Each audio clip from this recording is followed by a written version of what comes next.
बताइए यहाँ क्या हुआ? साहब पीछे से कोई आया, मुंह दबाया और कुछ याद नहीं साहब कि कौन आया था। किसी को तो देखा होगा? नहीं साहब, किसी को नहीं देखे।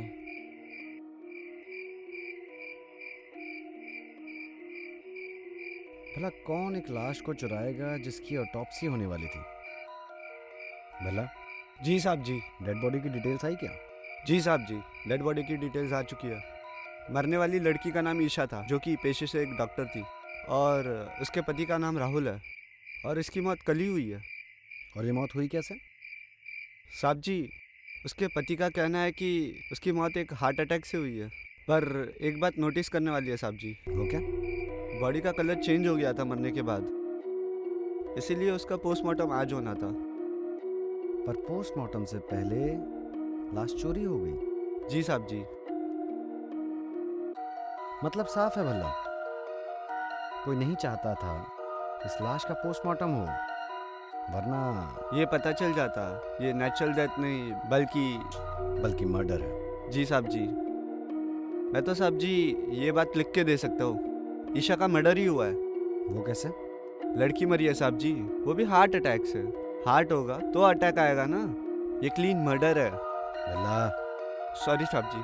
चलो इस ईशा के पति से बात करके आते, देखते हैं क्या पता चलता। जी साहब जी। चलो।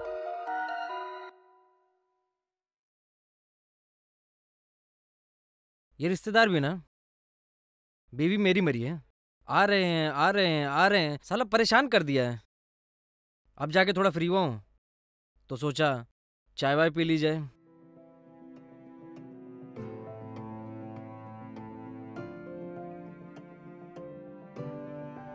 मेरी प्यारी बीवी, कितनी दौलत छोड़ के गई तू मेरे लिए।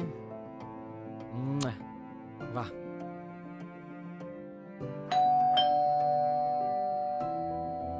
अभी फिर से कोई रिश्तेदार है क्या यार? फिर से रोना पड़ेगा मुझे।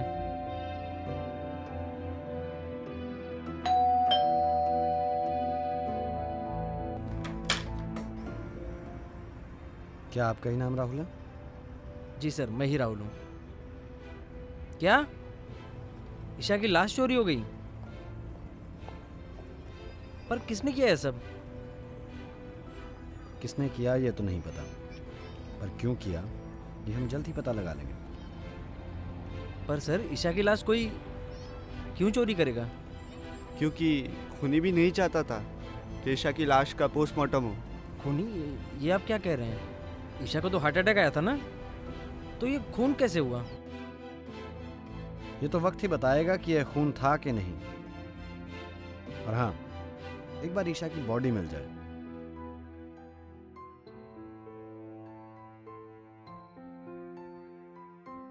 साहब जी, घर में कोई गुजर जाए तो हलक से एक निवाला नहीं उतरता, और आप गरम चाय की चुस्कियां ले रहे हैं। हाँ, वो मेरी थोड़ी तबीयत ठीक नहीं। नहीं नहीं, सबके अपने अपने फंडे हैं राहुल जी, कोई प्रॉब्लम नहीं। आप चाहे चाय पीजिए या कुछ भी, लेकिन हाँ, जब तक ईशा की बॉडी नहीं मिल जाती आप ये शहर छोड़कर नहीं जा सकते। हम चलते हैं। चलो भला।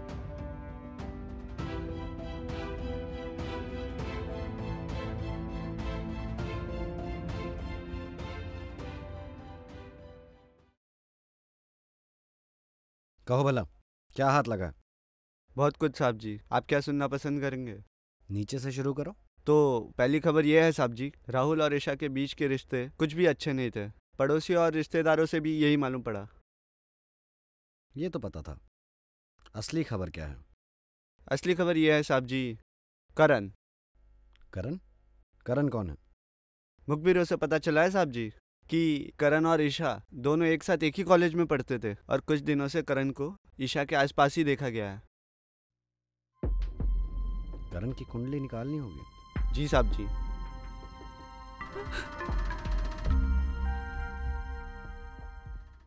क्या खबर है भला? कुछ पता चला करण का? कुछ नहीं साहब जी, कुछ पता नहीं चला। और आप ये करण को छोड़िए, ये देखिए। ये क्या है भला? आप खुद ही देख लीजिए सर जी।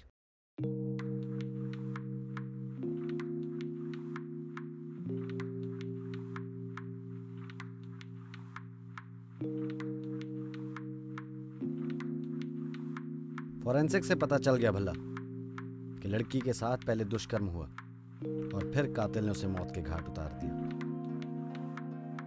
एक काम करो भला, जी साहब जी। अपने सब मुखबिरों को एक्टिवेट करो, देखते हैं इन दोनों केसेस के बारे में क्या मिलता है। ओके साहब जी।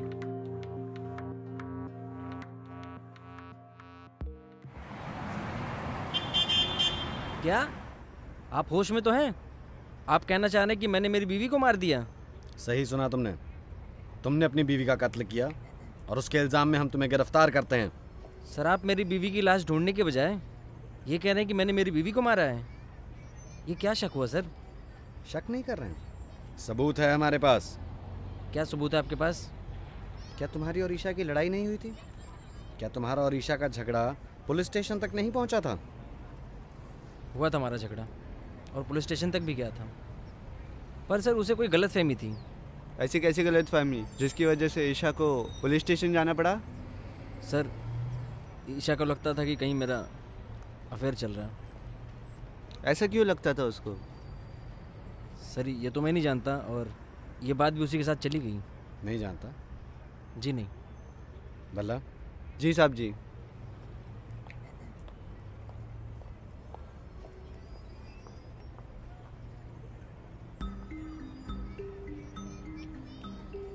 क्या है ये फिर? अपनी साली के साथ कबड्डी खेल रहे थे? सर, आप ये कैसे कह सकते हैं कि मैंने मेरी पत्नी का खून किया? आप उसकी बॉडी ढूंढने की जगह मुझ पे शक कर रहे हैं। ये तस्वीरें हमें ईशा के केबिन से मिली है, जिससे ये साफ साफ जाहिर होता है कि तुम्हारा अफेयर तुम्हारी साली के साथ था, जिसका पता तुम्हारी बीवी को लग गया। इसीलिए तुमने उसको TH16 का जहर देके मार दिया। अरे सर, मैंने जहर नहीं दिया, मैंने जहर नहीं दिया सर। क्या ये तस्वीरें झूठ बोल रही हैं? निशा का पोस्टमार्टम नहीं हुआ था, लेकिन उसके टिश्यूज का सैंपल ले लिया गया था, जिसमें साफ पता चला है कि उसको TH16 दिया गया, जिसकी वजह से उसको हार्ट अटैक आया। और कहीं तुम फंस ना जाओ, इस वजह से तुमने उसकी बॉडी को भी चुरा लिया। सर, मैं बॉडी क्यों चुराऊंगा? मैंने ना मेरी वाइफ को मारा, ना उसकी बॉडी चुराई। आपको जरूर कुछ गलतफहमी हुई है। अगर तुम किसी लड़की से मिले नहीं तो ये लिपस्टिक का दाग तुम्हारी शर्ट पे क्या कर रहा है? अरे यार, मैं ऑफिस जाता हूँ, हजारों लोगों से मिलता हूँ, कहीं से लग गया होगा यार। लड़ने की क्या बात है इसमें? अच्छा, काम तो मैं भी करती हूँ, पर ऐसा मेरे साथ तो नहीं होता है। तुम्हारी ना यही प्रॉब्लम है, और दुनिया की हर औरत की यही प्रॉब्लम है। उन्हें सिर्फ लड़ना है, कोई भी मैटर मिले। लड़ना है तो लड़ना है, लड़ो। मुझे तुमसे लड़ने का कोई शौक नहीं है, ठीक है? और ना ही अपनी नाक कटाने का। अरे ओ, ना मुझे कोई शौक है किसी की नाक काटने का, ना अपनी नाक कटवाने का, और ना ऐसी बहस करने का। दीदी, दीदी, क्या है अंजलि? दी आपको जीजू की बात मान लेनी चाहिए। इतनी छोटी सी बात पर आप। ये तुम कह रही हो? दीदी, लग गया होगा दांत कहीं से। आपको जीजू पर भरोसा नहीं है क्या? अंजलि, तुम जानती नहीं हो।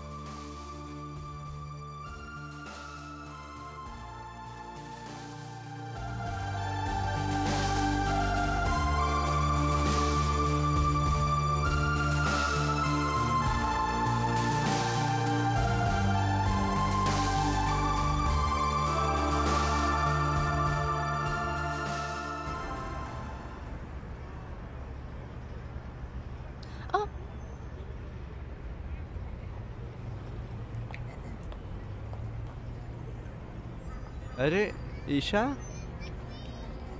करण, तुम? हाँ, मैं यहाँ से गुजर रहा था तो सोचा तुमसे मिलता जाऊं।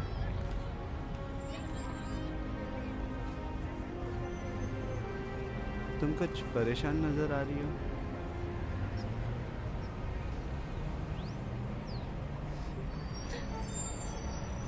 कुछ बोलो तो।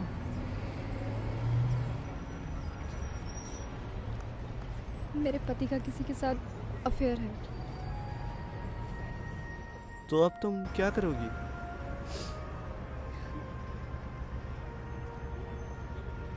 तुम मेरी मदद करोगे? मदद? मैं तुम्हारी क्या मदद कर सकता हूँ?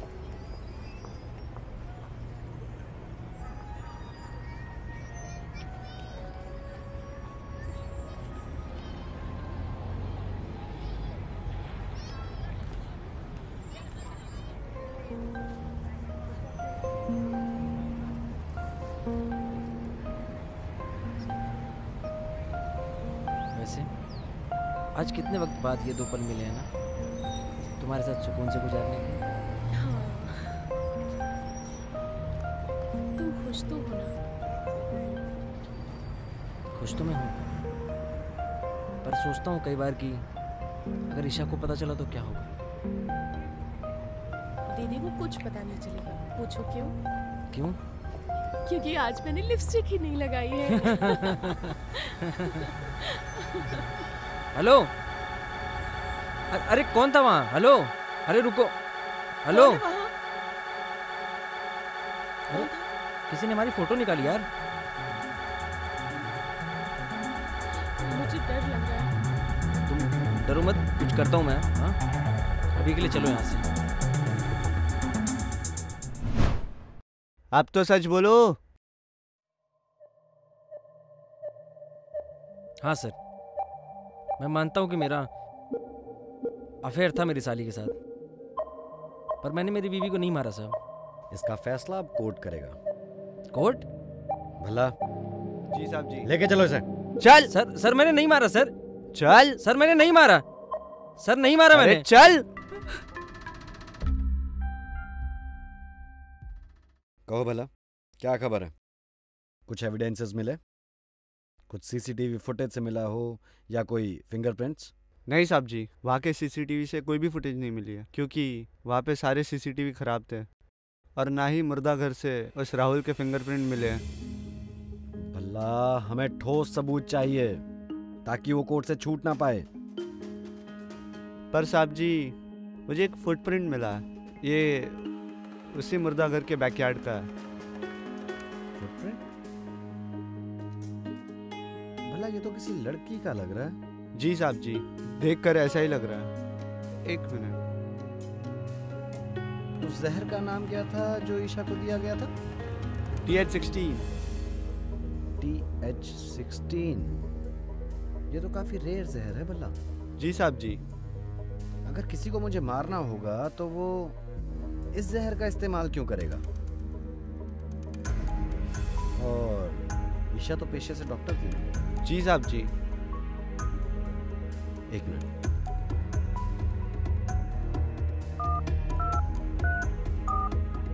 हेलो जी, मुझे कुछ जानकारी चाहिए थी जी। अच्छा, ओके। एंटीडोट? Thank you. अब कहानी कुछ समझ में आ रही है भला। वो क्या साहब जी? किसी की जान खतरे में है। जान? किसकी? चलो मेरे साथ।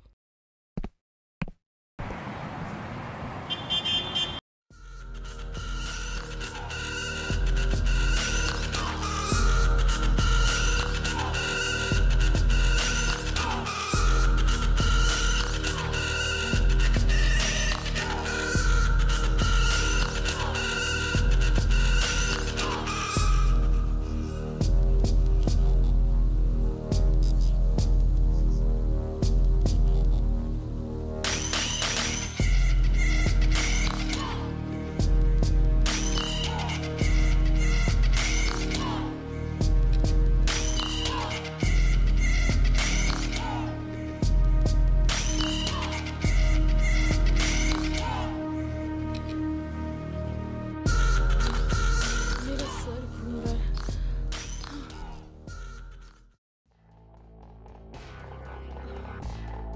सर घूम रहा है मेरा बहुत। कौन हो तुम? यहाँ क्यों लाए हो मुझे? बोलो, आखिर चाहते क्या हो मुझसे? वो नहीं, मैं चाहती हूँ तुमसे। तुम दीदी,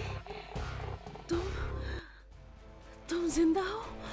हाँ, मैं जिंदा हूँ और मुझे चाहिए तुम्हारी मौत। मौत? क्यों दीदी, क्या हुआ?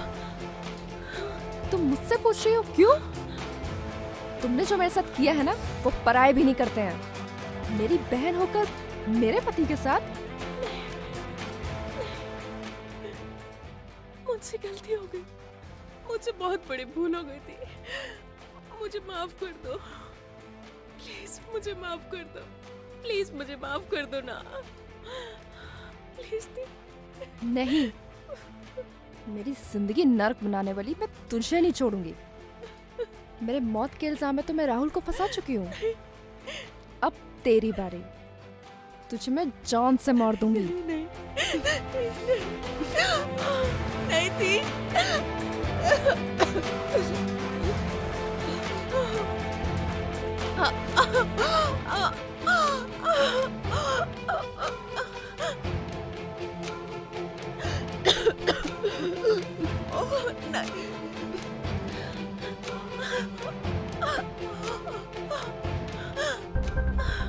ठहरो।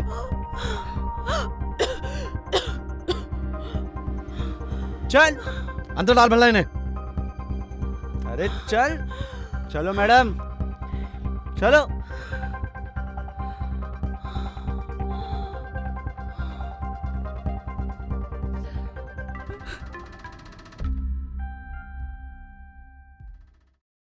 तो तुमने अपनी मौत का नाटक किया TH16 लेकर, ताकि लोगों को ऐसा लगे कि किसी ने तुम्हें पॉइजन दिया है। हाँ, मैंने अपनी मौत की साजिश रची थी, क्योंकि मैं बदला लेना चाहती थी हरदीप से, उसे अपनी मौत के इल्जाम में फंसाकर। और वो फंस भी जाता। लेकिन साहब जी, ये जहर लेने के बाद मैडम बची कैसे? मैडम ने अपना डॉक्टर होने का सबूत दिया है भल्ला। ओह, दरअसल TH16 एक ऐसा जहर है जिसका एंटीडोट अवेलेबल है। इसमें इंसान को लकवा मार जाता है। कुछ देर तक लगता है कि इंसान मर चुका है, लेकिन थोड़ी देर के बाद सब कुछ नॉर्मल हो जाता है। ये जहर इजीली अवेलेबल नहीं है, लेकिन मैडम डॉक्टर हैं, इनके लिए इजीली अवेलेबल था। और जब जहां ये काम करती है मैंने वहां कॉल किया, तो मुझे पता लगा कि वहां पे एंटीडोट अवेलेबल है।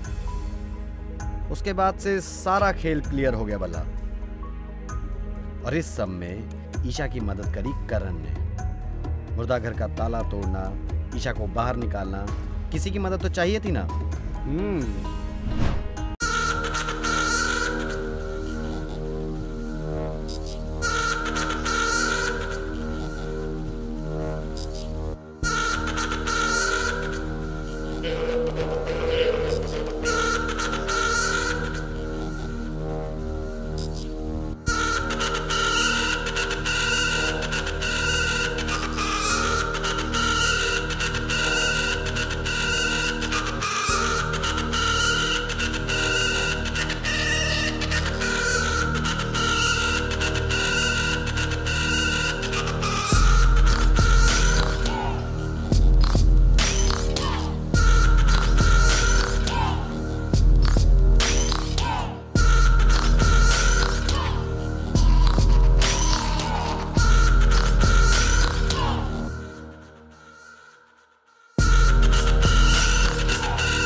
वैसे साहब जी, बड़ी गहरी साजिश थी इनकी।